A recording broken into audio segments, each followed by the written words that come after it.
Buenas tardes a todos y todas. Bienvenidos a este seminario sobre el programa Next Generation, una vía fértil para una Europa más inclusiva. Esto en forma de pregunta, porque está por ver, ¿no?, todavía el resultado.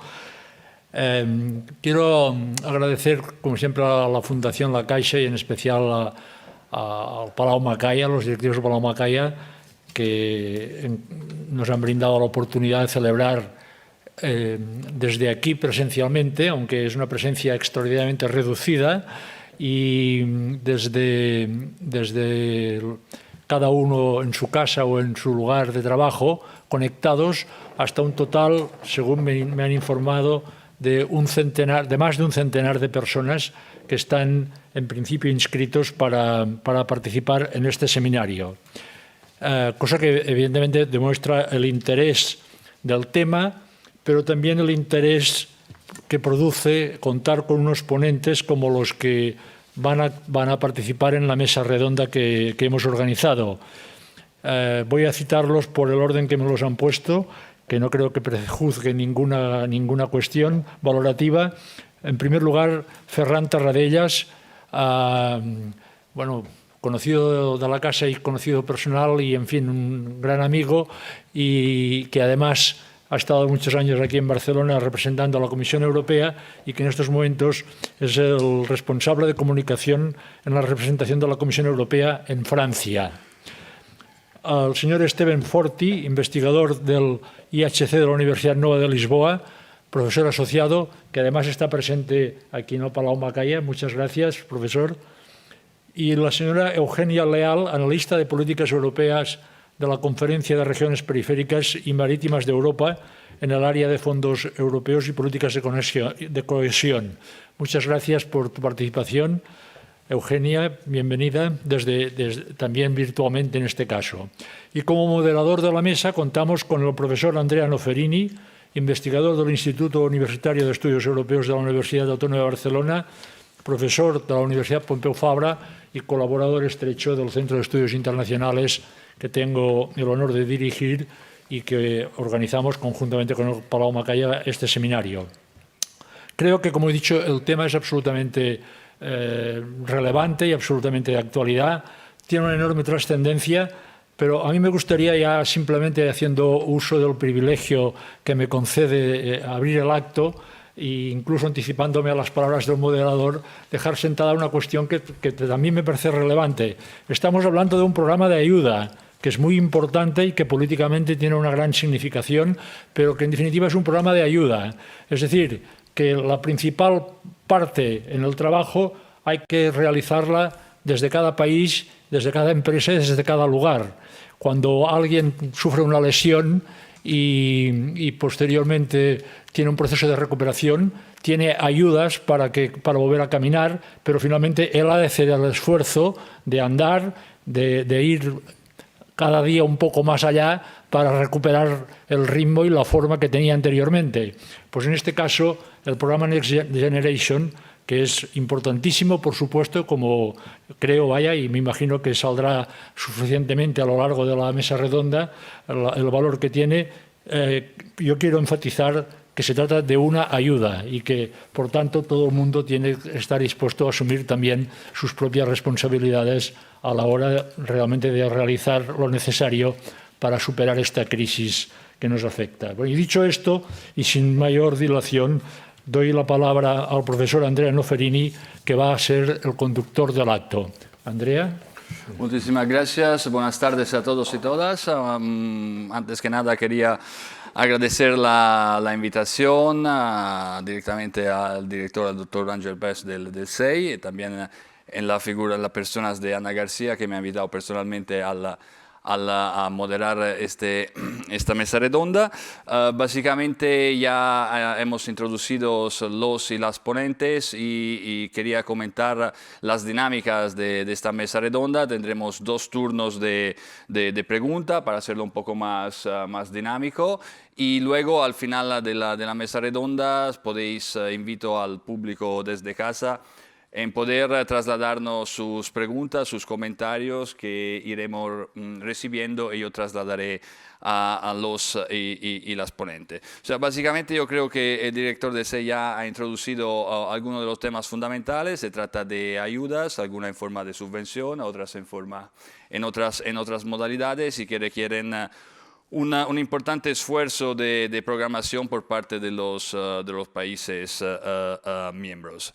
Así que sin más, sin robar más tiempo, yo pasaría ya la palabra a Ferran Taradella desde París, si no me equivoco, y podríamos empezar un poco hablando un poco de la relevancia de estos fondos, ¿no? Porque en prensa ha salido más de una vez que se trata de una experiencia sin precedentes, si por lo menos consideramos las últimas décadas. Así que, Ferran, tienes la palabra. Muchísimas gracias por estar con nosotros.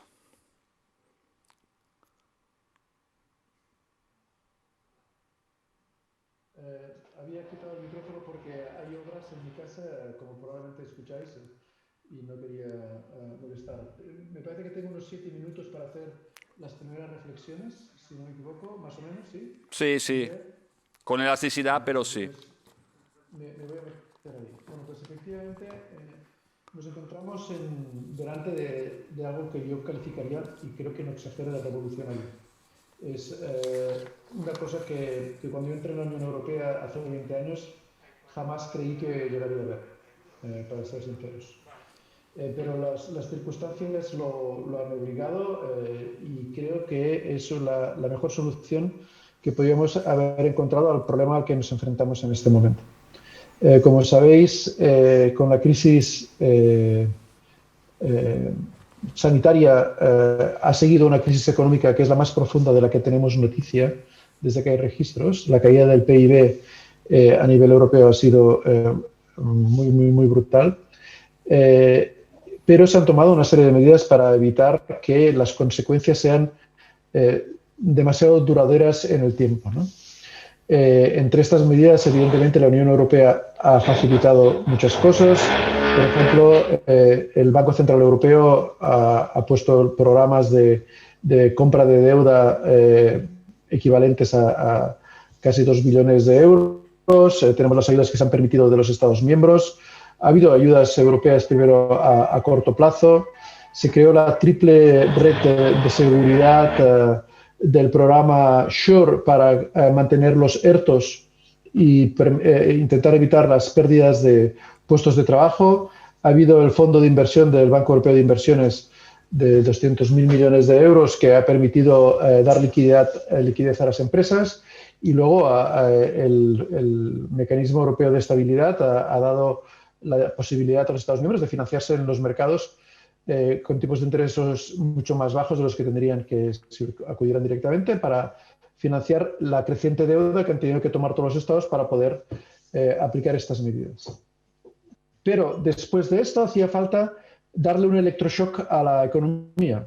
Hacía falta arrojar al torrente sanguíneo de la economía europea una cantidad de liquidez importantísima que permitiera a la economía europea ponerse en marcha de nuevo y, es más, crecer más de lo que podía haber crecido en el pasado. Y para hacer esto se creó el Plan de Recuperación Europeo, que tiene dos patas. Es importante decirlo esto porque la gente habla solamente del Next Generation EU, pero junto al Next Generation EU, que es este plan de recuperación inmediato a gastar en los próximos 2 años, tenemos el presupuesto comunitario, el marco financiero plurianual, que tiene 1,074 billones de euros que también servirán a hacer esta transformación. Entonces, la primera cosa que es absolutamente revolucionaria es la dimensión del Plan Europeo de Recuperación Económica, que es de 1,8 billones de euros. Si os fijáis, no tan distinto del plan que se ha aplicado en los Estados Unidos. Por ejemplo, que si no me equivoco es de 1,9 billones de dólares. Teniendo en cuenta que el euro está más fuerte que el dólar, pues estamos hablando de cosas comparables. También es cierto que el presupuesto comunitario es en los próximos 7 años, pero se puede acelerar el gasto público europeo en los dos primeros. Esta es la idea. Pero habrá un fondo específico que está fuera del mecanismo normal del presupuesto europeo, pero que estará englobado dentro del presupuesto europeo también, que es lo que se conoce como el Next Generation EU, que son 750.000 millones de euros, de los cuales 390.000 millones de euros serán subvenciones directas y 360.000 millones de euros serán inversiones, préstamos. En total, 672.500 millones para todos los planes de reactivación económica de los distintos Estados miembros. Esto como mecanismo también es revolucionario. Nunca se había creado a nivel europeo un mecanismo de reactivación económica de este volumen. Para mí lo más revolucionario de todo no es tanto el volumen, sino de dónde va a salir este dinero, ¿vale? Porque por primera vez la Unión Europea ya se podía endeudar, es una cosa que está prevista en los tratados, pero nunca en la historia de la Unión Europea la Unión en su conjunto se había endeudado a este volumen, 750.000 millones de euros a devolver en 30 años. Evidentemente, la Unión Europea goza de una seguridad crediticia AAA que hace que ese endeudamiento sea más barato que al de los Estados miembros, pero sobre todo lo que impide es añadir más deuda a la que ya tienen Estados miembros que están muy, muy endeudados, ¿vale?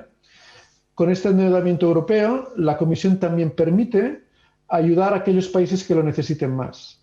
Es decir, la crisis económica debida a la COVID, aunque la causa sea general para todos, ha tenido impactos distintos según los distintos Estados miembros. Y, por tanto, como es el conjunto de la Unión Europea la que se endeuda, también puede destinar dinero a ayudar a aquellos países que lo necesitan más. Es decir, los principales beneficiarios del Next Generation EU serán España, Italia, Grecia y los países del sur, que son los que más han sufrido de la crisis económica porque eran muy dependientes de un sector turístico que se ha visto muy, muy tocado por esta crisis. Y, por tanto, también serán estos países los que se beneficien más de este plan de ayuda. Y, finalmente, y con eso acabo mi primera introducción, luego podemos hablar de más temas.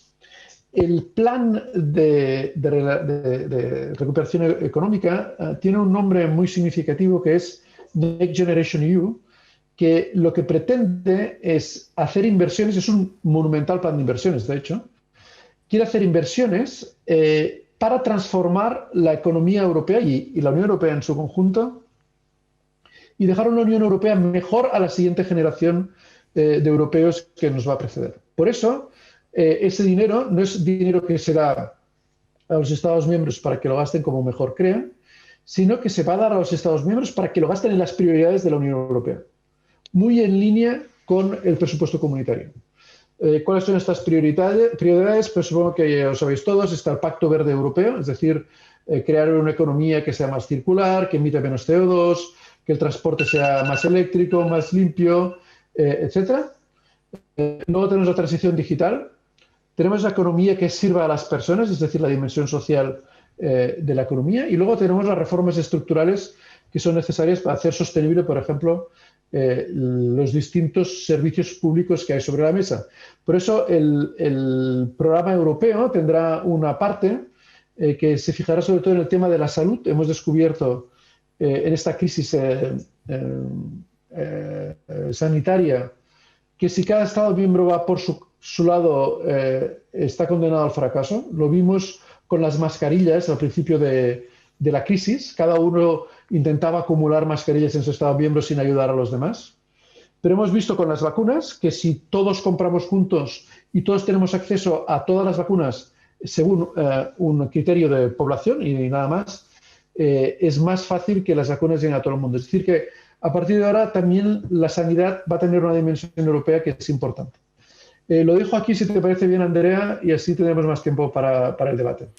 Muchísimas gracias, Ferran, y gracias para mantenerte dentro de los tiempos. Yo creo que ha sido muy, muy claro tu intervención, tu primera intervención, utilizando palabras, digamos, ya fuertes e importantes, ¿no? Hablas de revolución, de electroshock.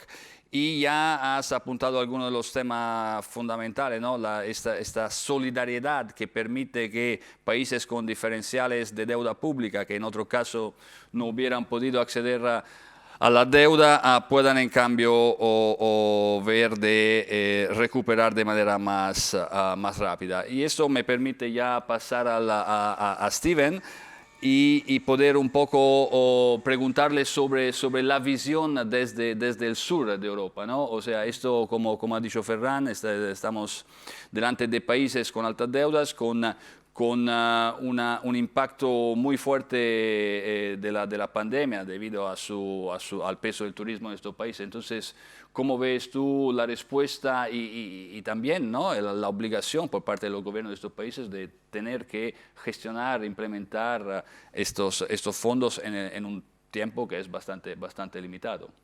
Sí, bueno, yo haría dos consideraciones iniciales que son importantes sobre los contextos de estos países. Es decir, hablamos de España, Italia, Portugal y Grecia esencialmente.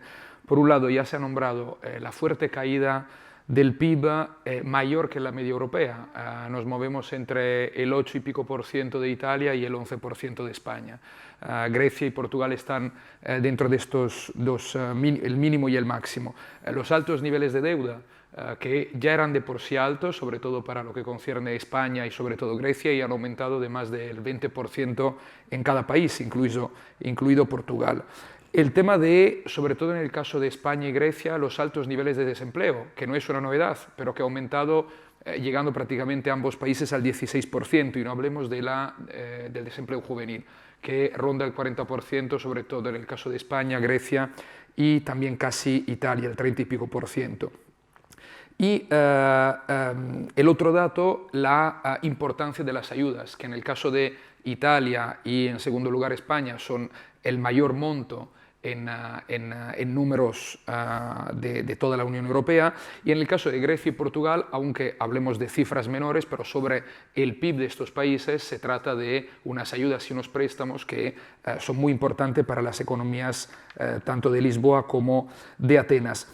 Por último, una consideración para ver los planes que de momento se han presentado, están a punto de presentarse, porque el caso italiano todavía lo conoceremos mejor entre el viernes, que pasará en Consejo de Ministros, y la semana que viene, que se presentará en el Parlamento en Roma, que es, como comentaba antes Ferran, es decir, las líneas marcadas por la Comisión Europea y la sugerencia de cara a cada uno de los países. Dicho esto, en el caso de España hablamos de unos 140.000 millones, repartidos más o menos 50% en transferencia y 50% en préstamos. Como Portugal, y a diferencia de Italia y Grecia, Madrid y Lisboa han decidido de momento utilizar tan solo las transferencias y dejar de lado los préstamos. El gobierno de Pedro Sánchez evaluará la posibilidad de recurrir también a los préstamos a partir de 2023. En el caso de Portugal, el gobierno Costa ha hablado de utilizar, si acaso, solo un porcentaje muy limitado de los préstamos. En el caso de Italia o Grecia, los planes, en cambio, abarcan el monto total, juntando transferencias o subvenciones, mejor dicho, y préstamos. Y luego en el caso de España, y este tema yo creo que es muy importante también en lo que se está trabajando en Portugal, más que Italia y Grecia, al menos de momento, es la cuestión de los fondos que llegarán en el cuadro plurianual 2021-2027. En el caso de España hablamos que en 7 años se trataría de casi 80.000 millones de euros, es decir, más que los préstamos, que las subvenciones de la Next Generation EU. Aquí también hay un problema, y sobre esto quizá volveremos también más tarde, sobre las posibilidades o los riesgos de las dificultades en la implementación, que es, sobre todo en el caso de Italia, España y también Grecia, no así de Portugal, las dificultades que estos gobiernos han tenido en los últimos años en utilizar estos fondos europeos. En el cuadro plurianual anterior, el 2014-2020, por ejemplo, en el caso de España se utilizó tan solo la mitad de los 40.000 millones de euros que le tocaban, digamos, a España. Ahora bien, en el caso de España hemos visto que el plan que se ha presentado recientemente y que ahora tendrá que evaluar finalmente también la Comisión Europea, en este plan tiene una importancia clave, sobre todo dos vectores, dos ejes que ocupan casi el 70% de estos alrededor de 70.000 millones, que es la transición verde, 39% y la transición digital el 29%. Aquí añadimos luego también que tienen una importancia nada desdeñable en el plan de recuperación, transformación y resiliencia presentado por el gobierno Sánchez, el tema de la educación y formación, alrededor de un 10% del total de las subvenciones, y la investigación y el desarrollo un 7%. Y luego la importancia que se le da de forma transversal a la igualdad de género, la cohesión social y territorial. Hay 10 ámbitos principales en el plan del gobierno español. Y aquí solo resaltaría, luego si acaso entraremos en detalles, la importancia que se le da a la movilidad sostenible, que ocupa un monto de más de 13.000 millones de euros, y luego a seguir el tema de la regeneración urbana y la rehabilitación de vivienda, casi 7.000 millones, y el tema de la modernización de la administración pública, 4.300 millones, y un tema que yo creo que es muy importante, la estrategia 5G, y estoy solo nombrando los principales, otros 4.000 millones. En el caso de Italia, como decía, el monto es todavía mayor, las cifras, que en el caso español. Hablamos de 209.000 millones, de los cuales 82.000 en transferencia. El gobierno italiano los utilizará todo, tanto subvenciones como préstamos, y además, añadiendo otro tipo de ayuda, lo que se presentará en el Parlamento en los próximos días sumaría más de 230.000 millones de euros. Entonces hablamos de unas cifras realmente importantes. Ahora bien, las problemáticas en Italia vienen del cambio de gobierno que se ha dado hace alrededor de 2 meses, con el fin de la etapa del gobierno Conte, una coalición progresista de centro-izquierda, para así decirlo, y el paso a un gobierno tecnocrático / político liderado por la figura de Mario Draghi, el expresidente del Banco Central Europeo. Veremos mejor entonces la semana que viene cómo será el plan italiano, pero lo que podemos decir de momento es que habrá 6 macromisiones, en las cuales las que pesan más son la revolución verde y la transición ecológica, que sumaría unos 70.000 millones de euros. Los datos son todavía los del gobierno Conte, pero parece que Draghi matizará, mejorará algunas cosas, pero no cambiará completamente, digamos, la primera propuesta que se presentó ya en octubre. Y luego la digitalización, innovación y competitividad, que llega casi a 50.000 millones. Añadiría luego también aquí 3 prioridades que el gobierno italiano considera transversales, que son 3 de los, y sobre todo 2 de las dificultades estructurales italianas: los jóvenes, el sur, es decir, el problema de la cuestión que en Italia se dice meridional, las divergencias regionales entre el norte y el sur de la península, y también evidentemente las mujeres. Rápidamente, 2 pinceladas sobre Portugal. El tema de Portugal, yo creo que es interesante ver cómo el gobierno Costa ha presentado un plan muy bien trabajado, en la línea con la capacidad de utilizar muy bien en general los fondos europeos por parte del país ibérico. Aquí se juntarán a unos, de los 31.000 millones totales, hablamos de casi la mitad que son en subvenciones. Costa utilizará en principio solo estas, y luego se añaden otros 14.000 millones del cuadro plurianual hasta el 2027.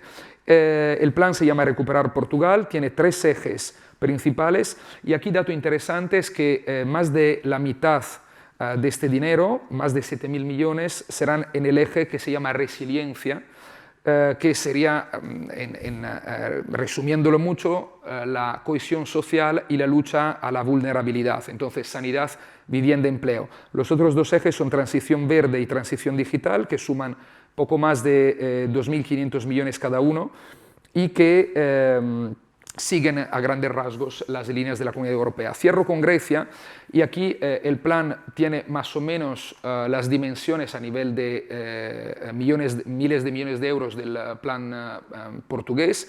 32.000 millones le tocan a Atenas, de los cuales casi 13.000 en transferencia. Y luego, pero, más de 21.000 millones del cuadro plurianual.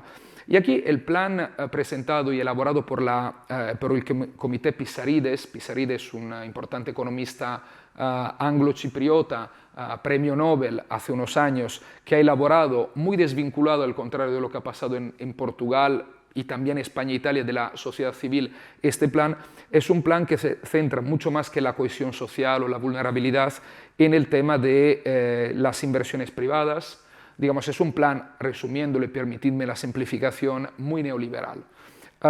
De hecho, las inversiones privadas y la transformación de la industria ocupa el 24%, el green ocuparía casi un 40%, el digital un 13%, el empleo y la cohesión social apenas una cuarta parte, el 25%. Y además, y aquí cierro, hay una serie de medidas que se proponen como ayudas fiscales para inversiones privadas y reformas en un sentido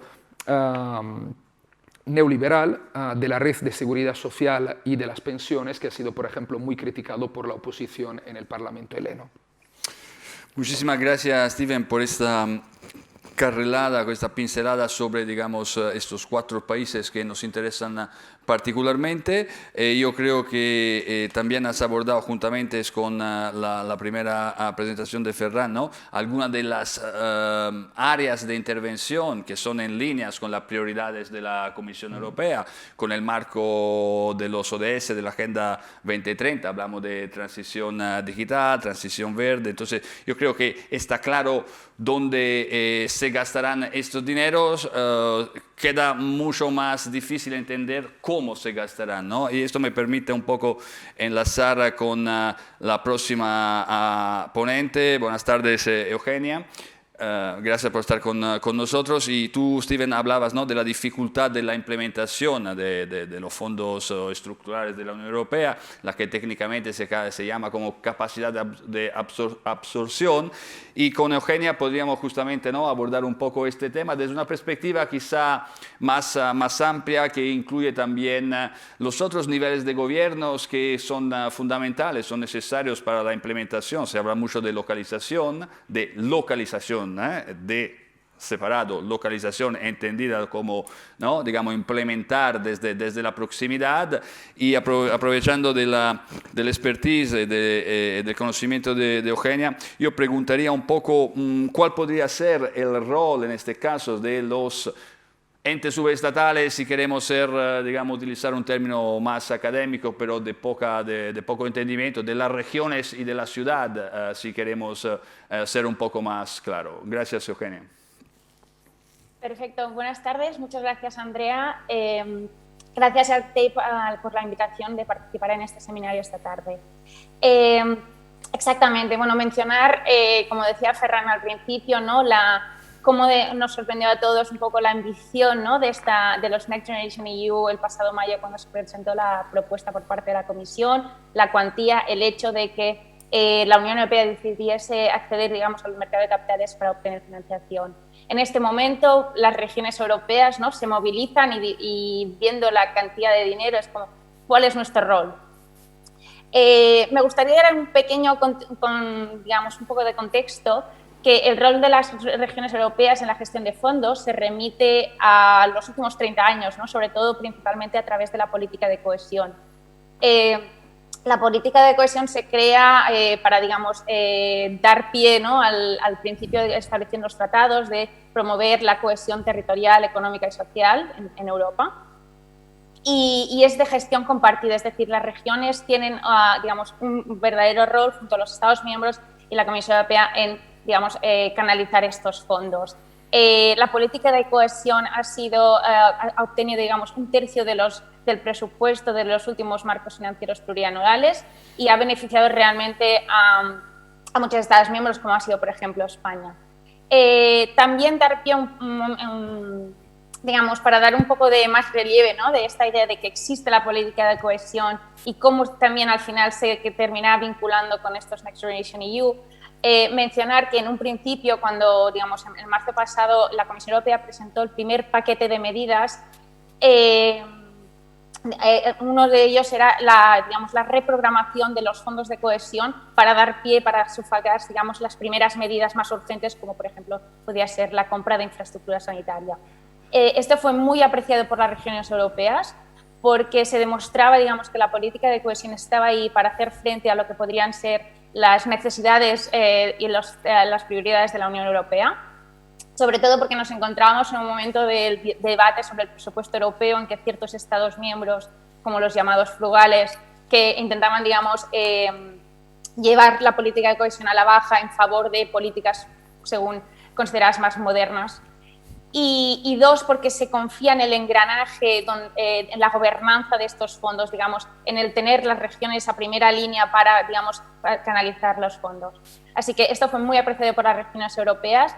Además, porque la voluntad de las regiones europeas, cuando en la gestión de fondos, es la voluntad, ¿no?, de asignar los recursos y de poder definir también las prioridades. Y esto es el objetivo que había también tras, digamos, el Next Generation EU. Y de aquí todo el debate que una vez se presenta el Next Generation EU y la gobernanza queda un poco abierta en el reglamento, hay múltiples, digamos, iniciativas por parte de regiones europeas. Me consta que Cataluña lideró una entre regiones europeas de la voluntad, digamos, de tener un rol, de pedir, ¿no?, un poco a la Comisión y a los Estados miembros una consulta y poder definir juntamente las prioridades.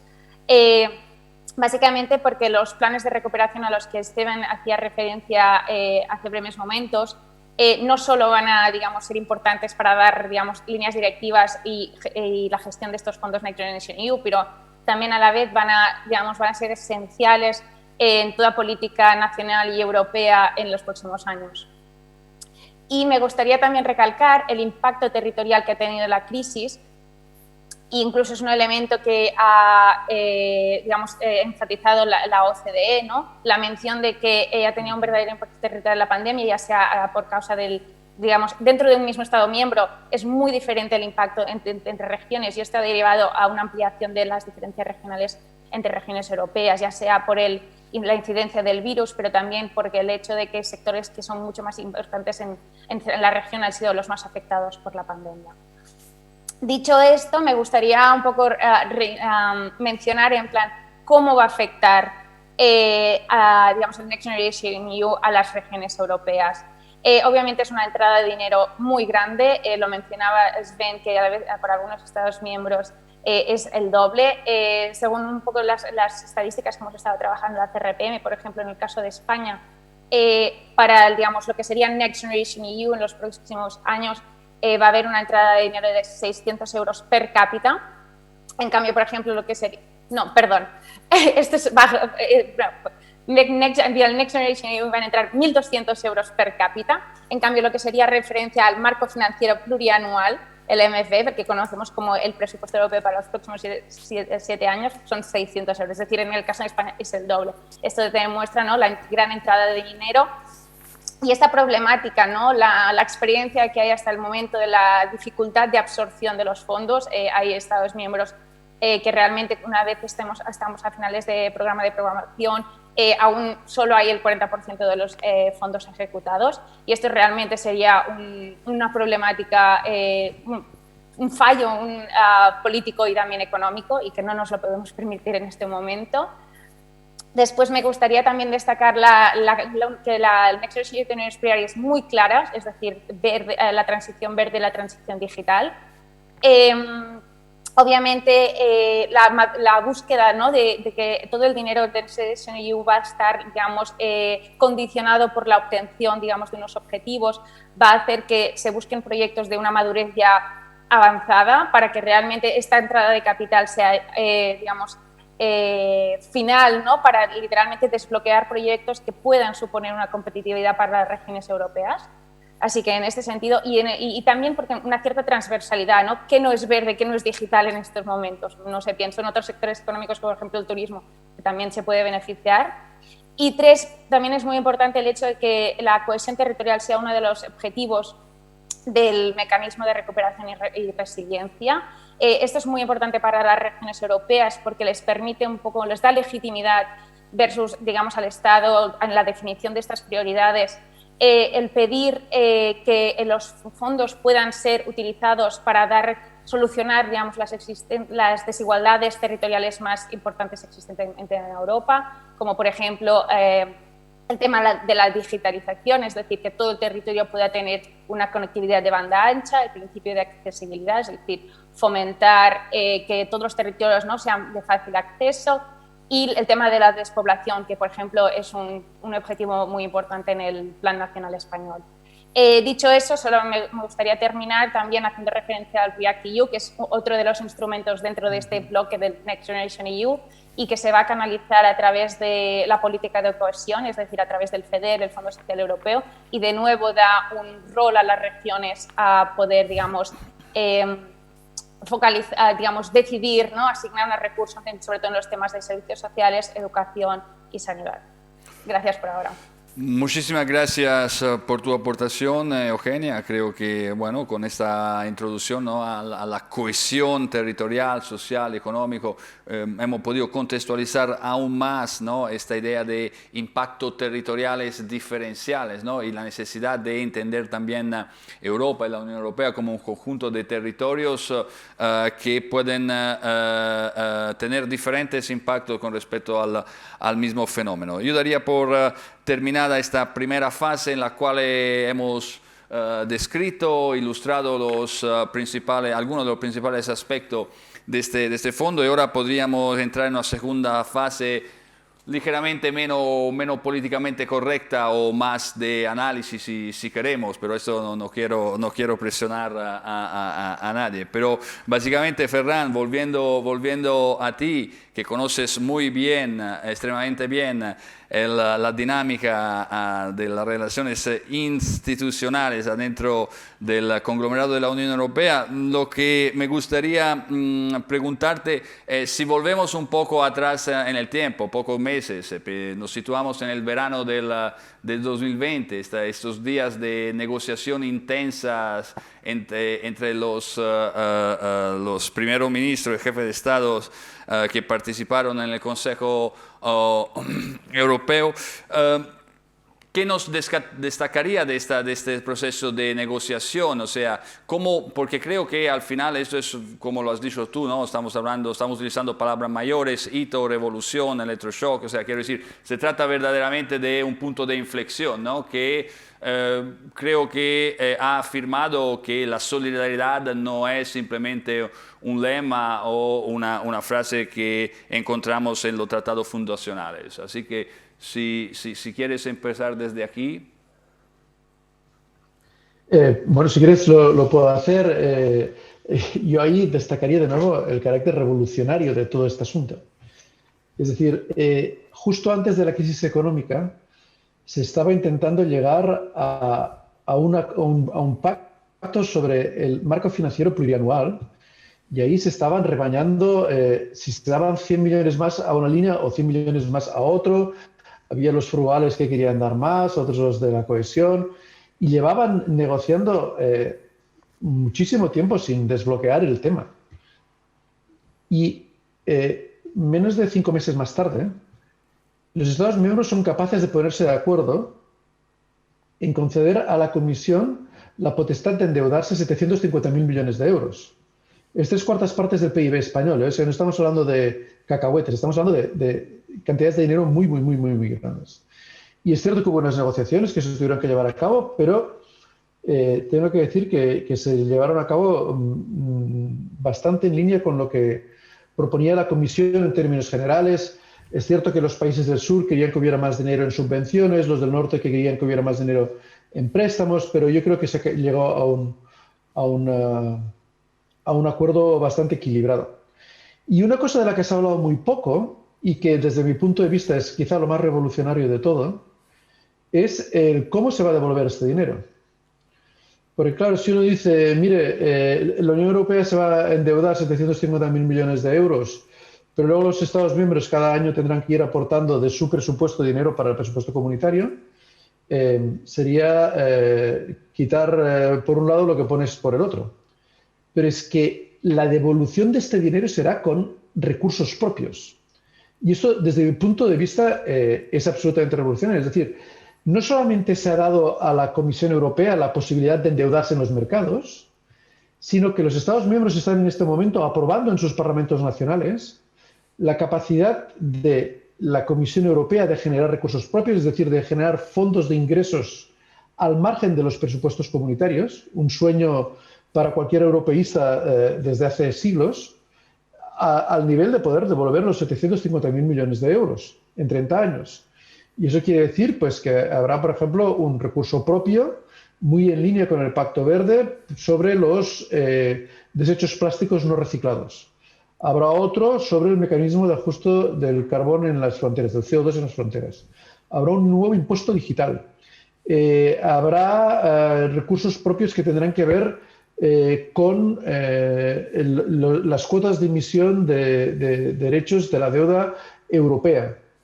Habrán recursos propios más adelante, a partir del 2024, que tienen mucho que ver con la tasa Tobin, ¿no? Un impuesto sobre las transacciones financieras que tenga en cuenta los trabajos de evolución de la cooperación reforzada en este impuesto que en la época que estaba el Reino Unido era muy difícil que pasara a nivel global, pero que se quería hacer avanzar por cooperación reforzada entre los Estados miembros que sí que quisieran tenerlo. Se quiere hacer una contribución financiera ligada al sector de las empresas emisoras de CO2. Se quiere que una parte de los derechos de emisión de CO2 vayan también al presupuesto comunitario. O sea, de repente la Comisión Europea se encontrará con un presupuesto donde los ingresos, aunque sea solamente para pagar esta deuda, pero en fin, es revolucionario, los ingresos vendrán de fondos propios que los Estados miembros no tendrán que aportar. Es decir, que los Estados miembros no tendrán que cargar la carga fiscal sobre sus empresas, ni tendrán que endeudarse más para poder hacer frente a esta deuda de 750.000 millones de euros. Entonces, esto desde el punto de vista que los Estados miembros lo aprobaran también, y lo están haciendo no solamente a nivel del Consejo Europeo, sino a nivel de los parlamentos nacionales. Supongo que habéis seguido toda la polémica esta que ha habido en Alemania con el Bundesverfassungsgericht, ¿no? Del Tribunal Constitucional Alemán, que quería ver si esto se podía hacer, si la Constitución alemana permitía que esto se pudiera hacer. Bueno, sorteando una serie de obstáculos se está consiguiendo, ¿no? Y eso es un cambio absolutamente copernicano en la construcción europea. Es un paso adelante monumental.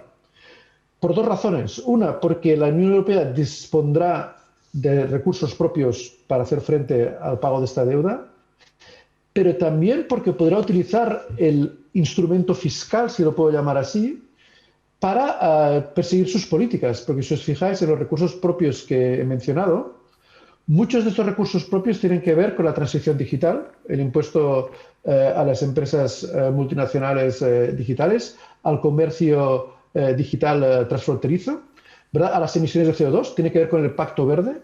Es decir, que estamos a través de la herramienta fiscal ayudando a la reducción de los plásticos no reciclados, estamos ayudando a la reducción de las emisiones de CO2, estamos ayudando al dumping ecológico de países terceros, estamos luchando contra eso. Es decir, que desde un punto de vista de herramientas políticas que se ponen en manos de la Comisión es un cambio fundamental. A mí, cada vez que pienso en esto, más me admiro. Y a mi modo de ver se demuestra también una gran madurez por parte de los Estados miembros y una gran fe en el proyecto europeo, no solamente de los Estados miembros, sino también, yo creo, de los ciudadanos, ¿no? Que se han dado cuenta de que según qué problemas, como una crisis sanitaria de este tipo o una crisis económica de este tipo, solo se puede solucionar a nivel europeo. Muchísimas gracias, Ferran. Yo comparto la relevancia que le das a esta idea, ¿no? De haber cambiado la perspectiva sobre los recursos propios, que históricamente, ¿no? Ha sido siempre una procedura bastante blindada y a la cual ciertos Estados miembros siempre se han resistido. Esto es quizá un paso adelante, ¿no? En el proceso de integración. Queda la duda de ver qué pasará después del 2024, si este punto de inflexión sirve para modificar y dotar la Unión Europea de cierta capacidad, ¿no? De recaudación propia, pero bueno, a ver si este instrumento ha venido para quedarse o no. Con respecto a Steven, y enlazándome también con lo que comentaba Eugenia, ¿no? El incremento de las disparidades territoriales, de las desigualdades. La pregunta obligada es, bueno, son dos en realidad. Uno, si estamos delante de un punto de inflexión desde el punto de vista, digamos, del análisis político, ¿no? Se ha terminado la era de la austeridad, un tema que no ha salido ahora, pero que tenemos todo como telón de fondo. Creo que es evidente la reacción diferente, ¿no? Delante de esta crisis con respecto a cómo reaccionaron los Estados miembros y su gobierno en el 2008. Aquí vemos que hay que hay otras formas de intervenciones. Entonces, estamos verdaderamente delante de un punto de inflexión. Y luego la otra pregunta importante es, ¿serán suficientes estos fondos para reducir las disparidades? Si vamos a mirar los datos, tú los has citado en tu primera parte, aquí han incrementado todas las variables que nos indican que la diferencia entre los territorios, la diferencia entre los grupos sociales, ¿no? Tú citabas el caso del desempleo juvenil, etcétera, etcétera. Entonces, las preguntas son estas dos. Sé que no son fáciles, pero no te pedimos respuestas definitivas.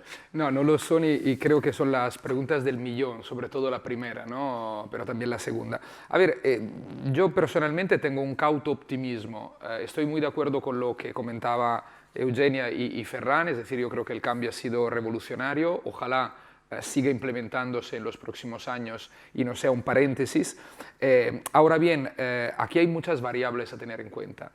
Por un lado, algunas que ya también rápidamente mencioné antes. En primer lugar, no podemos pensar que el Next Generation EU sea, digamos, un maná que resuelva todos los problemas estructurales que muchos países tienen y arrastran desde hace años y en algunos casos se han empeorado en las últimas, como mínimo, 2 décadas. El caso del desempleo en España y en Grecia, el caso de la dependencia también para estas dos economías, pero también, aunque menos para la de Portugal y la italiana, de algunos sectores, esencialmente en los últimos años, sobre todo el turismo, que vale más o menos en todos estos países entre el 10 o también en el caso griego casi el 20% del PIB. El tema de las divergencias regionales, en el caso italiano han aumentado, en el caso griego existen desde hace tiempo, en España también tenemos un gran debate al respecto que tiene que ver con la reforma, entre otros, del sistema de financiación autonómico y muchas más cosas. Por otro lado, otro elemento que se tiene que tener en cuenta, lo de la capacidad de absorción de los fondos estructurales. Si hasta ahora se han tenido grandes dificultades para absorber fondos, ¿ahora va a ser distinto? Posiblemente sí, pero el problema ya existe. Y a partir de estas cuestiones también dependerá el tema de si tendrán un verdadero impacto social en estos países los planes que se están acabando, digamos, de perfilar en estas semanas. Ahora, luego otra cuestión, y seguramente Eugenia en esto podrá ayudarnos más. Yo creo que también el diablo está en los detalles. Estamos viendo planes que a veces son de entre 60 y 150 páginas por país, donde hay muchas fórmulas que tenemos luego que ver cómo se concretan. Entonces, es decir, realmente tenemos grandes etiquetas, desde la revolución verde a la revolución digital, pero luego en la realidad, realmente qué querrá decir. Y sobre todo, ¿estos fondos llegarán realmente a la ciudadanía? O, como se ha leído también en algunos debates en la prensa, en los últimos meses, sobre todo quizás más en Italia y en España que en Portugal y en Grecia, se quedarán, por ejemplo, en grandes empresas, que no quiere decir que luego no lo utilicen bien, pero evidentemente el impacto, sobre todo en el ámbito social, será distinto. Y cierro con 2 últimas reflexiones. Una tiene también que ver con el tema de que estas ayudas tendrán que implementarse en los próximos, sobre todo, 2 años, y las diferentes tranches llegarán a los países si se han implementado los pasos previos. Entonces podría ser que una administración que no trabaje de una forma, no digo modélica, sino que no lleve adelante de una forma correcta el plan, no reciba finalmente todo el dinero que se le ha asignado en el Consejo Europeo, digamos, a partir del Consejo Europeo del pasado verano. Y por otro lado, también sobre el impacto social y la austeridad, que es la otra pregunta que me hacías, mucho dependerá, por un lado, del contexto global. Es decir, venimos de años con un modelo hegemónico desde el punto de vista económico neoliberal, que a partir de la última crisis de 2008-2010 ha entrado claramente en crisis, pero que no tenemos un modelo que lo ha sustituido. Las decisiones del verano pasado y lo que representa el Next Generation EU sin duda marca un antes y un después, pero se deberá ver si el contexto, digamos, de modelo cambia realmente o estamos frente a un paréntesis. Y eso dependerá también con la política y la economía a nivel global, además de europeo y además de cada país nacional. Es decir, lo que hará Estados Unidos es muy importante. Las decisiones que ha tomado Biden nos permiten ser optimistas, cautamente optimistas al respecto, pero también veremos dentro de unos años si eso se mantiene. Por otro lado, y aquí cierro, en la Comisión Europea también dependerá cuáles son los equilibrios y, por ejemplo, tras 2024, cuál será la futura Comisión Europea, sobre qué equilibrios políticos y qué hegemonía política en el Parlamento Europeo y en toda la Unión se basará, con qué programa económico se presentará. Y por último, dentro de cada Estado, y eso lo hemos visto también en la elaboración de las propuestas de planes. En el caso griego, que lo remarcaba antes, vemos un proyecto que es más cercano a la ortodoxia neoliberal.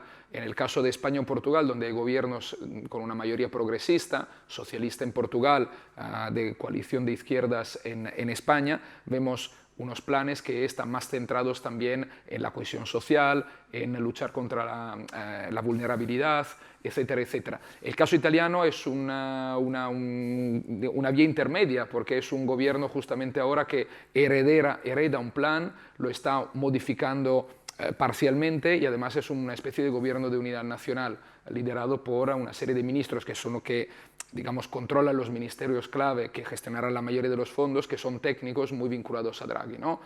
Gente que viene del Banco de Italia como el ministro de Economía Daniele Franco o también de la empresa privada, ¿no? Como en el campo de la transición digital.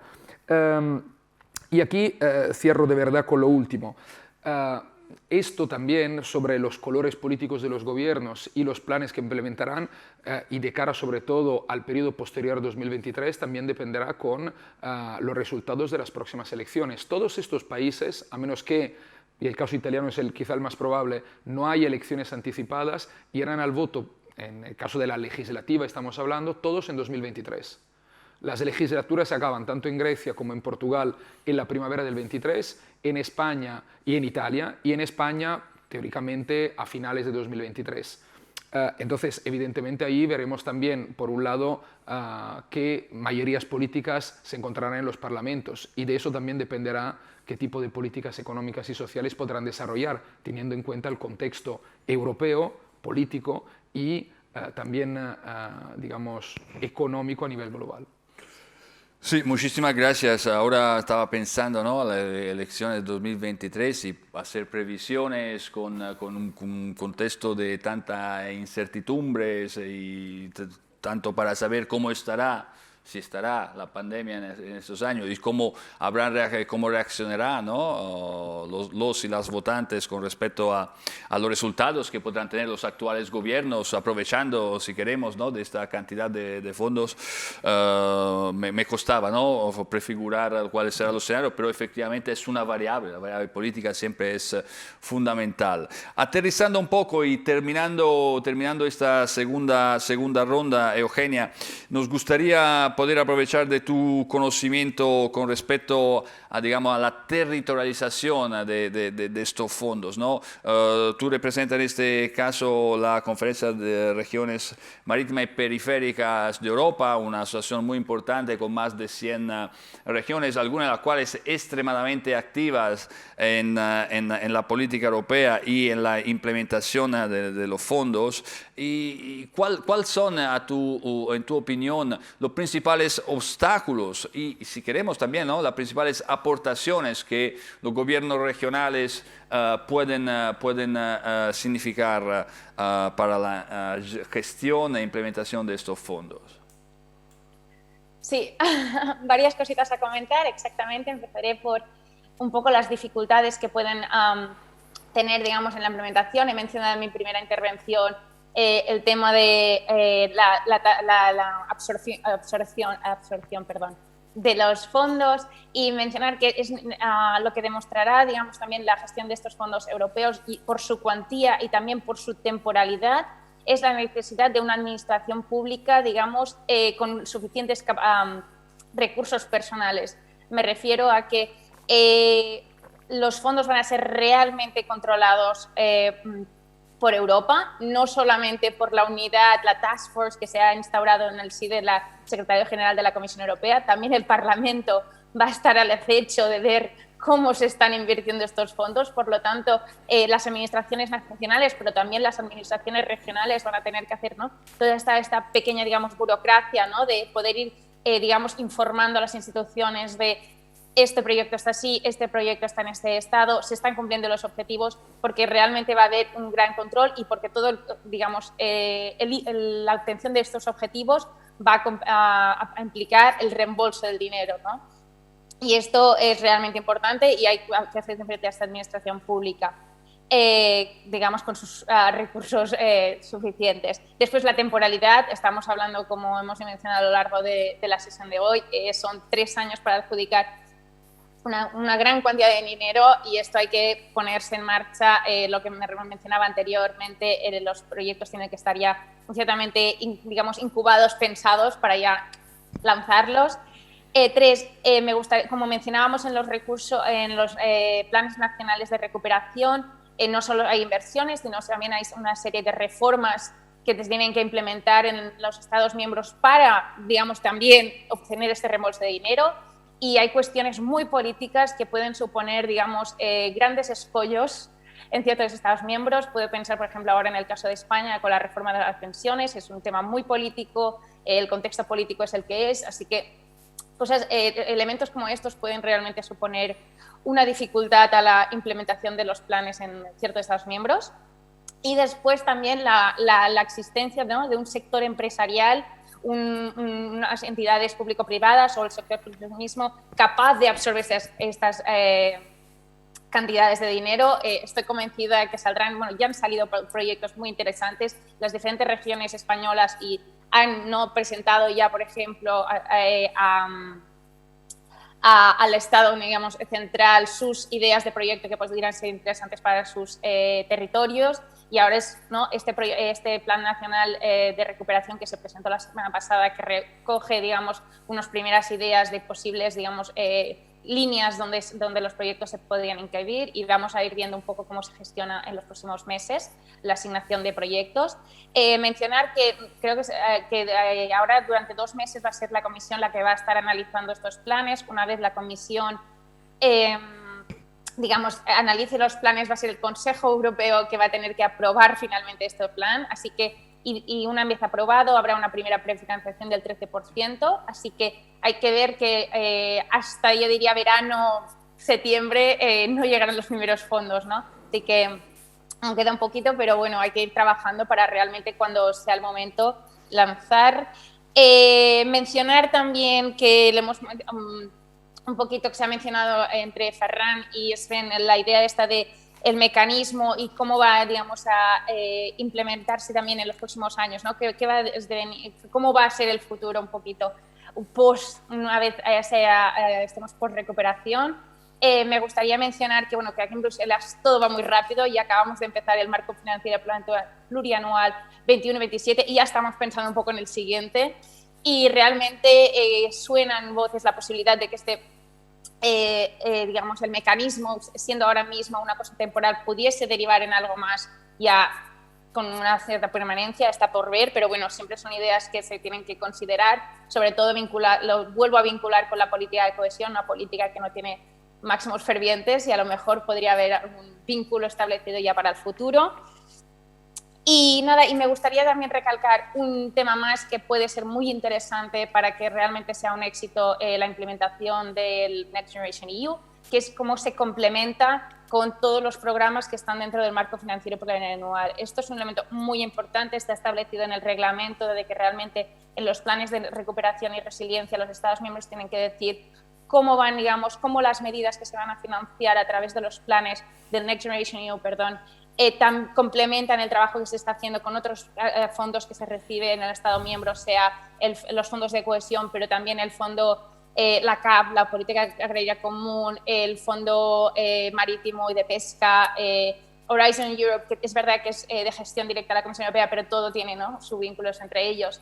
Y realmente que hay una reflexión, una estrategia detrás es muy importante. Muchísimas gracias, Eugenia. Yo creo que ya podemos dar por concluida esta segunda parte de la mesa redonda. Son las 6:30 pasadas ahora. Antes que nada, felicitar a los tres, a las tres. Gracias Ferran, gracias Steven, gracias Eugenia, porque ha sido muy fácil moderar. Habéis estado dentro de los tiempos, ha sido un placer y casi nunca es tan fácil. Ahora podríamos pasar a la última fase. Tenemos más de una veintena de minutos en los cuales una compañera del SEI puede recoger las preguntas que surgen desde el canal online y que yo simplemente os trasladaría si fuese necesario, pero si no, podríamos ya directamente empezar a responder. ¿Hay alguna preguntas? Por el momento no hay pregunta. Invito a todos y todas las que están en su casa o en su puesto de trabajo de aprovechar de la presencia de las tres para poder formular algunas preguntas. Podéis hacerlo utilizando el chat y luego nosotros la trasladaríamos a quien tenga ganas de responder. No sé si queréis añadir algo más. Yo tengo varias preguntas pensadas y formuladas. ¿Hay algún punto, elementos que no hemos tocado y que valdría la pena mencionar? Sí, yo puedo hacer un pequeñísimo comentario, porque yo creo que es interesante cuando hablamos del Plan Europeo de Recuperación. Es que una de las bellezas del plan es que se basa en instrumentos existentes. Es decir, la gran novedad del plan, cuando se reúnen los Estados miembros y dicen, bueno, ¿y ahora qué hacemos para eso? Reactivar la economía, pararle el electroshock. Tenemos que cambiar los tratados, hay que ratificar los tratados si se cambian, hay que hacer una nueva ley, hay que hacer unos reglamentos. No. ¿Y cómo funcionará? ¿Qué instrumentos? Lo que hizo la Comisión fue decir, no, los instrumentos los tenemos ya. Se llama presupuesto europeo, marco financiero plurianual, si queréis, que lo único que hizo fue ampliar la capacidad de endeudamiento de la Comisión y añadir todo ese dinero al MFF, al marco financiero plurianual, con programas específicos para la recuperación, si queréis, pero de este modo. Y el otro instrumento que ya teníamos para aprobar estos planes de manera que se vieran a los intereses de la Unión Europea, que ya existían, es decir, estamos hablando de las 6 prioridades de la presidenta von der Leyen antes de que hubiera la pandemia. El Pacto Verde, la transición digital, la economía que sirve a las personas, la defensa del modo de vida europeo, el papel de Europa en el mundo, etc. Es decir, estos objetivos ya existían. El mecanismo financiero para aplicarlos ya existían, pero tenía que ser un plan de inversiones y reformas. Ahí María Eugenia creo que ha destacado un elemento muy importante, porque el mecanismo como se va a dar ese dinero, ya existía también, es el semestre europeo. Es decir, básicamente lo que se está pidiendo a los Estados miembros es que hagan lo que han hecho todos los años desde el 2008, es decir, que presentan su plan anual, se hace el marco, ¿cómo se llama esto? El Growth Survey, ¿no? El European Growth Survey. Y entonces los Estados miembros tienen que presentar sus planes, reformas de presupuesto, su plan nacional de reformas, que la Comisión evalúa, que hace las recomendaciones específicas y que luego los Estados miembros en Consejo Europeo aprueban o desaprueban, ¿no? Bueno, casi siempre aprueban, pero en fin, que el mecanismo ya es conocido de los Estados miembros. Es decir, a Portugal, a Grecia, a Italia y a España no les ha pillado como una cosa completamente nueva. Es lo que han estado haciendo los últimos años. De manera que no solamente en el plan de reformas e inversiones que han presentado a la Comisión están aplicando lo que ya saben, sino que los beneficiarios de estos fondos, y ahí están las regiones, Eugenia nos puede decir probablemente mucho más de esto, los beneficiarios de estos fondos ya saben cómo funciona la Comisión con lo de los fondos, incluido, dicho sea de paso, el control que tiene la ejecución de estos fondos, que puede ser que no facilite las cosas, pero que tiene que ser estricto en este sentido. Yo creo que esta es un poco la gran belleza del plan de recuperación, que es una cosa nueva, que es revolucionaria, pero que se basa, que no ha hecho falta hacer un tratado nuevo, no ha hecho falta hacer una directiva nueva, no ha hecho falta hacer prácticamente nada, sino aplicar los instrumentos que ya teníamos con una dimensión de orden exponencial, ¿no? Muchas gracias, Ferran. Creo que con tu intervención, esta última intervención, creo que nos has aclarado también ese concepto que hemos tomado a préstamo de la ciencia natural, ¿no? La resiliencia, ¿no? La capacidad de los organismos de adaptarse. En este caso, ¿no? Tenemos ya instrumentos que servían para otras finalidades y que ahora se adaptan en un contexto de urgencia, pero sin modificar necesariamente, tú lo has dicho, ni tratados ni otros elementos. Muchísimas gracias. Tenemos aquí al director del CEI, el doctor Ángel Pes, que quería trasladaros una pregunta. Esperamos un segundo que pueda llegar el micro, así os llega directamente su voz. Muchísimas gracias, director. Gracias a los ponentes por sus intervenciones, que realmente han sido clarificadoras y significativas, ¿no?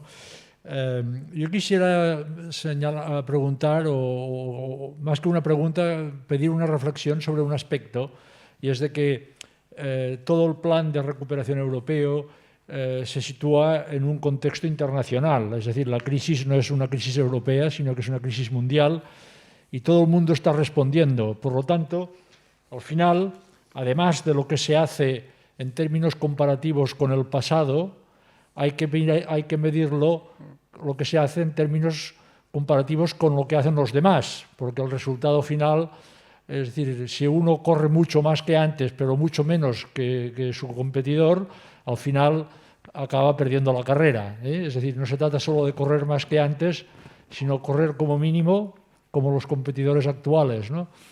Bueno, esto es un ejemplo simplemente de atletismo, ¿no? No quiero decir que sea una lucha lo que se produce entre los bloques actuales, puede ser una colaboración también. Pero en todo caso, está claro que hay que tener en cuenta el contexto, y en este caso pues yo preguntaría dos referencias, ¿no? Una, a de Estados Unidos, que Ferran ya ha hecho referencia a ella un poco de pasada, pero que quizás valdría la pena ampliarla, y el segundo, la China, lógicamente, ¿no? Es decir, cómo, teniendo en cuenta los planes de recuperación, digamos, que se están lanzando desde estos dos grandes países, en este caso países, que no son bloques, pero en términos comerciales, digamos, son parecidos a la Unión Europea, aunque políticamente pues tienen unas estructuras completamente distintas, porque son estados, como ya he sabido, pero en términos comparativos, ¿cómo quedamos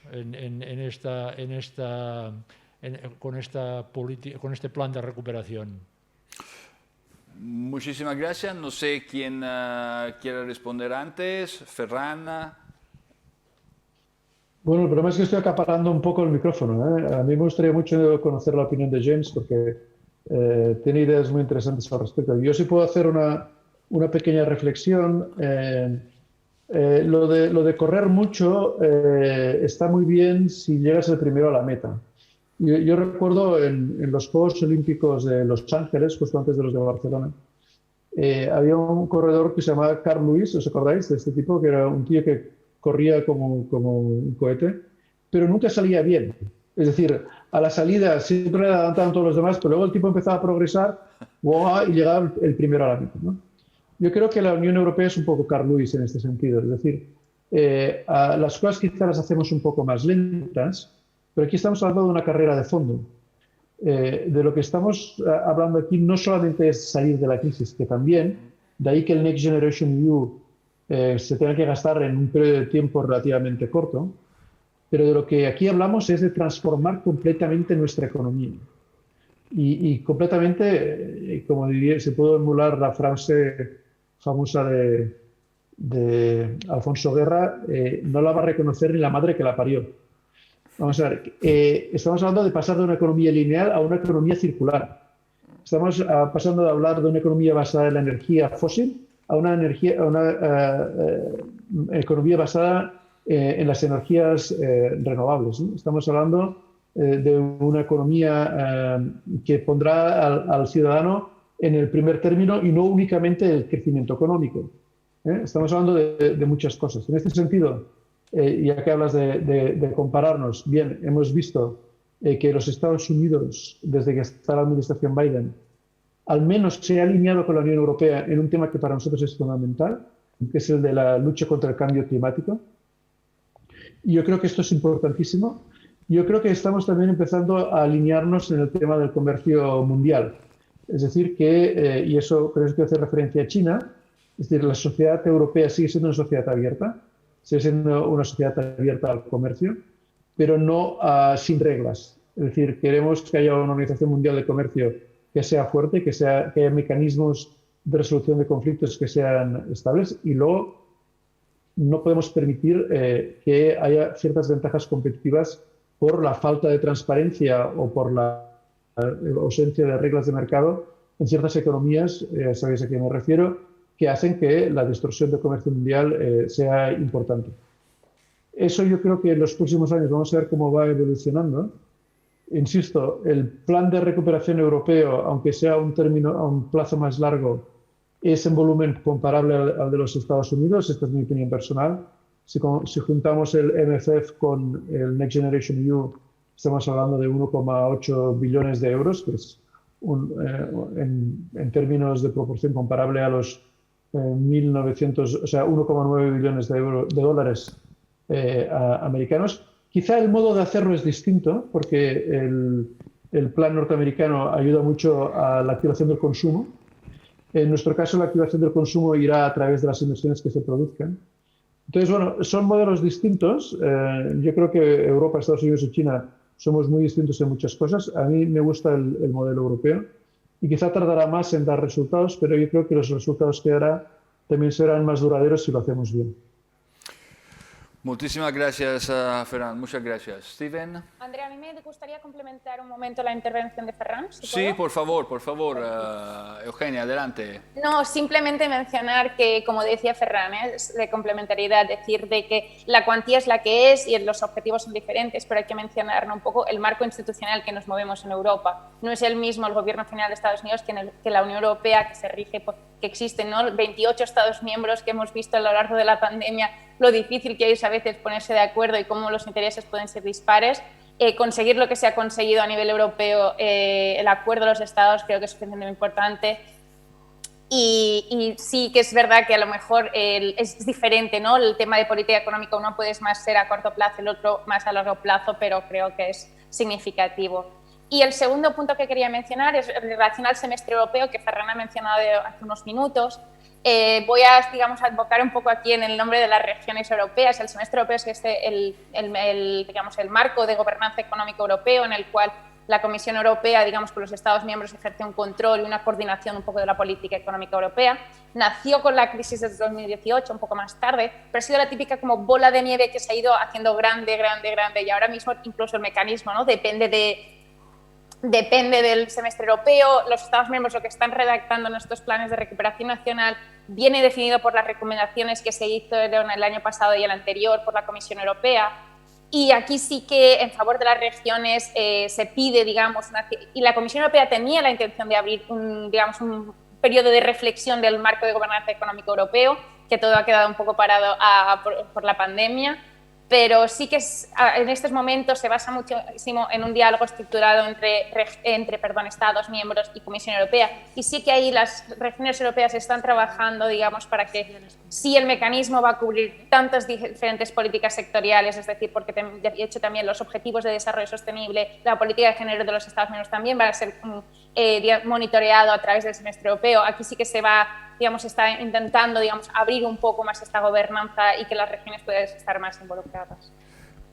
Muchísimas gracias, Eugenia, y gracias por comentar sobre el semestre europeo, que como recordaba, o sea, digamos, su génesis no es justamente, nace como instrumento de control, si queremos decir, a raíz de la crisis económica y financiera del 2008, y luego se ha transformado, ¿no? Tú has utilizado esta expresión de bola de nieve, ha crecido tanto que ahora es un mecanismo que sirve, ¿no?, para también la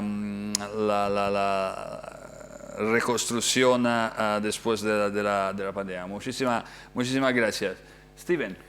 No, brevemente, estoy muy de acuerdo con lo que se ha comentado. Por un lado, el tema del cambio epocal que comentaba Ferran, que va más allá del Next Generation EU, sino que abarca realmente el futuro de Europa y del mundo a nivel económico y como mínimo social.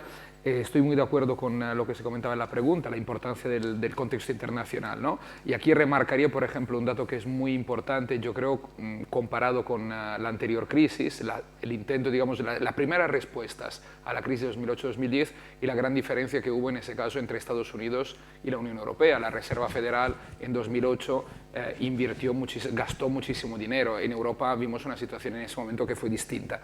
Ahora bien, yo también me pregunto, y un poco lo conecto con lo que comentaba antes sobre los posibles cambios de equilibrios políticos en futuras elecciones. En 2024 habrá elecciones en Estados Unidos a finales de año y a nivel europeo, coincidirán en el mismo año, aunque con una diferencia de más o menos 6 meses. Tendremos que ver cuál será la siguiente Comisión Europea y cuál será el gobierno de Estados Unidos, sobre todo también. Y por otro lado, hacia 2023-2024 también parecería, aunque las incógnitas son aún muchas, que a grandes rasgos todos los países de la Unión Europea habrán recuperado los niveles anteriores al comienzo de la crisis del COVID, a nivel macroeconómico como mínimo. Bien, pero ¿cómo saldrán los diferentes países? Es decir, la divergencia entre los países del norte de Europa, simplificando mucho, y los del sur, ¿se mantendrá, se amplificará? ¿Cómo reaccionarán las opiniones públicas y los gobiernos de los países del norte? Y eso creo que más allá del contexto internacional también es importante en las dinámicas internas de la Unión Europea, porque sabemos que una de las grandes cuestiones es justamente el intento de tirar adelante para llegar a una verdadera total mutualización de la deuda, pero sabemos que ha habido los mal llamados países frugales que hasta última hora digamos, estaban a punto, digamos, de bloquear el acuerdo. Y esto se conecta también con una cuestión de la cual se ha hablado muchísimo y no me voy a extender, pero que es el tema de la decisión por unanimidad en el Consejo Europeo. Ahora bien, claro, si en 2023-24 nos encontramos que se mantiene la unanimidad, aunque sé que sobre el Next Generation EU se han incluido una serie de cláusulas para que se puedan seguir, digamos, entregar las tranches de ayudas y subvenciones y préstamos a los diferentes países, pero en general la unanimidad sigue vigente. Entonces, si en ese contexto, pongamos el caso, nos encontramos con unos países del norte que han salido mucho más rápidamente de la crisis, unos países del sur, en cambio, que tienen, digamos, una implementación también de las ayudas, más allá de una situación macroeconómica negativa, una implementación de las ayudas un poco difícil y criticada a nivel de opiniones públicas de algunos países del norte de Europa, con unos posibles también cambios de mayorías políticas y cambio también, si cambiase un gobierno en Estados Unidos de contexto internacional. No quiero parecer pesimista, pero es un escenario que no podemos, digamos, dejar de lado. Entonces, ¿con esto qué quiero decir? Quiero decir que también las cuestiones internas de la Unión Europea y la manera de funcionamiento podría influir en cuál será, digamos, un escenario futuro sobre políticas de austeridad, digamos, mayor integración, un futuro más claro todavía de mutualización de la deuda. Digamos que son elementos a tener en cuenta y creo que, aunque, repito, sigo siendo cautamente optimista, sabemos que las cosas cambian muy rápidamente, todo es muy volátil y no podemos perderlo de vista. Muchas gracias. Efectivamente es verdaderamente difícil avanzar hipótesis, pero es cierto que todas las variables que comenta serán las variables claves, ¿no? Sí. Andrea, ¿me permites hacer un pequeñísimo inciso claro, casi publicitario al comentario de Steven? Perdona. Hay muchas cosas en la Unión Europea que se tienen que mejorar, eso está clarísimo. Steven mencionaba el tema de la unanimidad en la toma de decisiones, sobre todo en temas de política fiscal, por ejemplo. Quizá el mecanismo de control macroeconómico del semestre europeo se pueda mejorar, estoy convencido. El Pacto de Estabilidad y Crecimiento quizá tendrá que ver un poco el tema de la inflación en el futuro, cómo se gestiona, etc. Es decir, hay muchas cuestiones que están abiertas para una Europa que, como decía al principio de mi intervención, va a cambiar completamente. Y en ese sentido me gustaría llamar la atención o al menos hacer un poco de publicidad sobre un ejercicio que empezó el lunes y que esta misma conferencia podría ser un elemento de esto, que es la conferencia sobre el futuro de Europa. La presidenta de la Comisión, Ursula von der Leyen, en su discurso inaugural se comprometió a lanzar un ejercicio de consulta ciudadana sin precedentes también en su ambición, en el que de un modo completamente bottom-up, ¿no? Dando toda la iniciativa a los ciudadanos, se pudiera tomar una serie de iniciativas para ver cómo la Europa del futuro, la Next Generation, tiene que ser según la visión de los ciudadanos. Y si queréis os explico en qué consiste, pero yo os animaría a que lo buscáis vosotros mismos. Pero se trataría de crear discusiones como estas o diálogos de otro tipo en que los ciudadanos pudieran expresar qué es lo que quieren de Europa, cómo quieren que sea Europa y qué es lo que esperan de Europa. Y en este contexto animaría, bueno, al CEI y a la Fundación La Caixa y a todas las universidades, pero también a los actores como los distintos grupos de regiones que trabajan en todas las políticas a que animaran este debate y que este debate lo cargaran en la plataforma que se presentó el lunes. Porque todo lo que esté cargado en esa plataforma a través de tecnologías digitales, de tecnología de inteligencia artificial, etcétera, llegarán a través de una serie de paneles ciudadanos y de nuestras asambleas generales, llegarán hasta la mesa de la comisión para que haga propuestas concretas que puedan ser de cualquier tipo. Solamente ese pequeño inciso. No, muchísimas gracias. Muy pertinente tu referencia a la recién inaugurada conferencia sobre el futuro de Europa. Tomamos nota. Nos faltan los últimos minutos y creo que hay alguna pregunta desde el canal. Sí. Bueno, hay una pregunta que yo creo que ya la ha contestado un poco Steven Forti antes, pero preguntan que si el auge del nacionalismo y la ultraderecha en los varios países de la Unión Europea puede poner en peligro el despliegue del plan de recuperación. Y luego también preguntan si se ha pensado o hay alguna intención de utilizar parte de los fondos para preparar un plan contra futuras pandemias y situaciones similares. Respondes tú a la primera, si parece, y luego... Muy rápidamente, para no monopolizar el tiempo.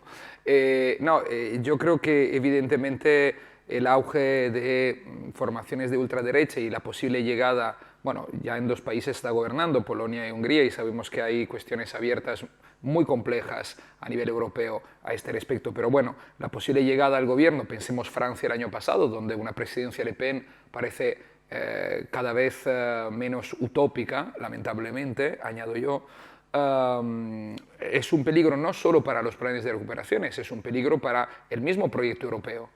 Esta yo creo que es la cuestión de fondo. Es cierto que la ultraderecha se ha ido transformando y seguirá transformándose, como pasa cualquier movimiento y partido político, y seguramente entre 2016 y la actualidad ha pasado en general, estamos hablando en general a nivel europeo, de una posición claramente favorable a la desintegración europea a una posición moderadamente favorable a un discurso pseudo-europeísta a su manera, es decir, no a favor de una mayor integración, pero no a la salida del euro y de la Unión Europea, pero bueno, eso también dependerá mucho del contexto. Y sabemos que estas formaciones son extremadamente tacticistas y cortoplacistas y pueden entonces cambiar su posición y volver a las andadas. Un ejemplo, y con esto cierro, Salvini, que ha pasado de clamar por el Italexit en los tiempos del referéndum británico de 2016, a pasar ahora a definirse, no sé cuánto de forma fiable, europeísta en el momento en que su partido, la Lega, ha entrado en el gobierno de Mario Draghi. Ahora bien, de aquí a 2 años no sabemos cuál será la posición sobre Europa de Salvini y dependerá también de cómo se organicen a nivel europeo estas formaciones que están en un momento, digamos, de resituarse tras la salida del partido de Orbán del Partido Popular Europeo. Entonces se podría crear un macrobloque soberanista que podría moverse también en esta cuestión sobre la posición sobre Europa. Entonces, es un peligro, sí. Hasta 2024, digamos, no han tocado poder en las instituciones comunitarias, luego lo veremos. Y ahí será clave también la posición del Partido Popular Europeo cuando ya no tendrá Merkel como figura clave, que marcará una línea claramente de cordón sanitario hacia la ultraderecha. Muchas gracias, Steven. Ferran, te giro la pregunta desde el público. ¿Tienes conocimiento que haya algún mecanismo que se está diseñando, preparando, si he entendido bien la pregunta, de cara a posibles pandemias futuras? Estás silenciado, creo. Perdona. Ahora. Disculpa, sí, efectivamente, es que como tengo obras en casa, para que no oigáis martillazos, pues lo había puesto. Afortunadamente ya parece que han parado un poco. No, quisiera añadir una cosa respecto a lo que ha dicho Steven de los populismos en general, de derechas o de izquierdas. Es decir, el plan de recuperación europeo pone algunas condiciones sobre la mesa, como por ejemplo el respeto del Estado de Derecho.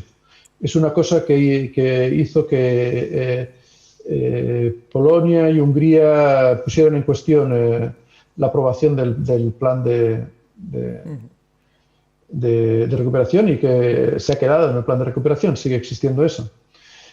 Por otro lado, los objetivos del plan de recuperación también incluye objetivos de tipo medioambiental, social, como por ejemplo el destinar el 30% del presupuesto a la lucha contra el cambio climático, a invertir en la igualdad entre hombres y mujeres, a reducir las desigualdades, etcétera. Es decir, que eso también está incluido en el programa de nuestro marco financiero plurianual. Yo creo que es importante que se tenga en cuenta también esto cuando se habla de la aparición de populismos que puedan cuestionar este asunto.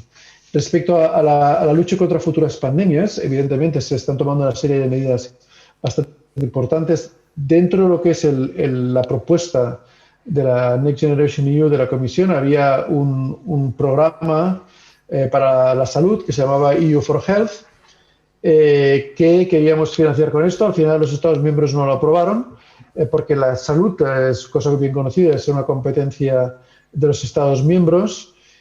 Pero yo creo que la pandemia ha puesto en evidencia que algunas cosas de la política de salud se tienen que hacer a nivel europeo. Y en ese sentido, bueno, lo estamos viendo ahora con la compra de vacunas, el hecho de que ha sido la Unión Europea quien ha comprado las vacunas y que éstas se distribuyan entre todos los Estados miembros con el mismo criterio de distribución, ha sido también un paso hacia adelante gigantesco y ha evitado todos los problemas que tuvimos con las máscaras y los equipos individuales de protección al principio de la pandemia. Yo creo que ha sido un gran éxito, a pesar de que se critica mucho a la Comisión Europea por su política de vacunas. Yo creo que este ha sido un gran éxito.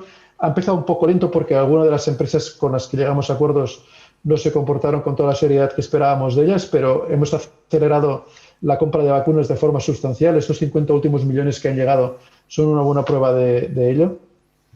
Pero hay otras cosas que se tienen que hacer a nivel europeo. Por ejemplo, el tener un mecanismo como el RescEU que te permita, si un Estado miembro, como le pasó a Italia al principio de la pandemia, se encuentra con una precariedad y una falta de equipos concretos, yo que sé, respiradores o equipos de protección individual, que haya una especie de solidaridad europea que pueda ayudar a estas gentes. Y ahí vamos a meter dinero del marco financiero plurianual para crear este mecanismo de solidaridad europeo también en el ámbito de la salud, que esté disponible para aquellos Estados miembros que lo necesiten en un momento determinado.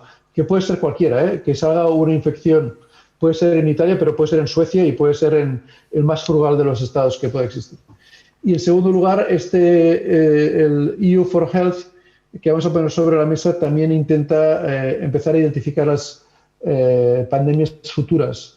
En el último acuerdo de compra de vacunas que hemos hecho con Pfizer, BioNTech, una de las cosas que veíamos es que se van a comprar muchas más vacunas de las que necesitamos para la población europea. En parte es por la solidaridad con todos los otros países. Recordemos que no estaremos seguros hasta que todo el mundo esté seguro. Todo el mundo quiere decir todos los habitantes de la Tierra. La Unión Europea es el primer contribuyente al plan global de vacunación. Pero también tenemos que estar preparados para las variantes de la vacuna que está saliendo. Y en ese sentido, las vacunas con tecnología RNA mensajero son aquellas que se adaptan mejor a las nuevas variantes que puedan surgir. De manera que esta compra de vacunas que hemos hecho con BioNTech, básicamente lo que quieren es tenernos equipados con la artillería necesaria para hacer frente a variantes que puedan ir surgiendo en los próximos meses. Muchísimas gracias, estamos fuera de tiempo, pero Eugenia, creo que me gustaría cerrar con tu última reflexión, contribución sobre estos temas desde la perspectiva regional, si quieres, brevemente, porque nos están echando, pero tenemos ganas de escucharte. Muy breve, muy breve. Nada, básicamente complementar a Ferran después de mencionar el EU for Health, que también la política de cohesión, una vez el año pasado se presentaron, digamos, este paquete Next Generation EU, se proponieron ciertas enmiendas a los reglamentos que estaban siendo negociados, digamos, para ser aprobados, y se incluyeron ciertos artículos para dar, digamos, dar mayor flexibilidad a la gestión de los fondos, al uso de los fondos en caso de futuras pandemias. Así que yo entiendo que, visto que esta es una pandemia, esperemos que no haya otra, pero en caso de la política de cohesión siempre también se han incluido ciertos artículos a nivel europeo para volver a ser, digamos, la primera herramienta de uso de fondos para cualquier futura pandemia. Muchísimas gracias, Eugenia, muchísimas gracias, Steven, y gracias, Ferran, por vuestras intervenciones.